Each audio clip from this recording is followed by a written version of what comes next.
gödegem oynasın notanı, dans edeli boşadım ortanı. Kulağımda kulağımda dost dorem. Karşımızdan suudam ya her yana, gel yanıma süş, ayırman beni bolsa da bu düş. Güç veren bilsen on gülleri, yağışam öçecek bulya gülleri. Eyle bela alaya bu life, giyip yürün ışığım hem özüme layık. Baryadım yüzüp suygu bilen, kark buldu kayık. Baryadım duygu bilen, suygu duygularım mayıp. Gitti o denanem gözden kayıp. Eşke sevgilinle soğuruşup gelyen olsun. Yılgır ediydim, yılgırşımda gören günleşi. Kocağıma gir oturalı gülüşüp, sen bekiştin bəgülleri yalı. Hava şu acayip kırmızı güller yalı. Geçen günler yalı acayip.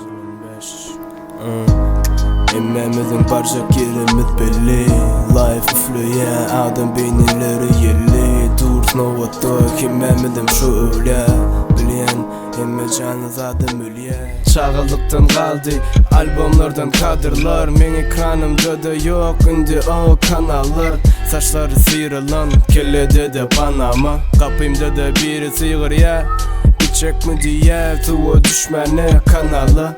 Durmuş türlü renkli karnaval, cüvede de pulu direkt naklika. Fişkalar kaldı padvallarda tozan basıp pişeler. Ellerde de ağaçtan yatalım pistolet. Yadımda şu önkü üç tigirli velosiped. Yatın çıkıp Sada Music Production.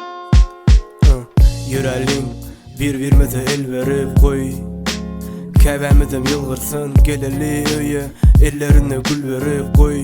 Oğlum var deyip olurum kullansın.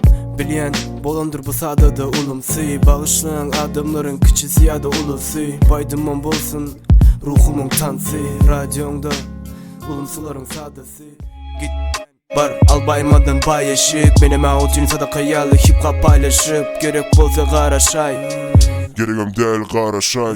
Sadım üçün gödegem sample kesen samuray. BPM'ler arasında kuluklukta sadı rhyme. Aravanda bir ton yalı underground. Sallaya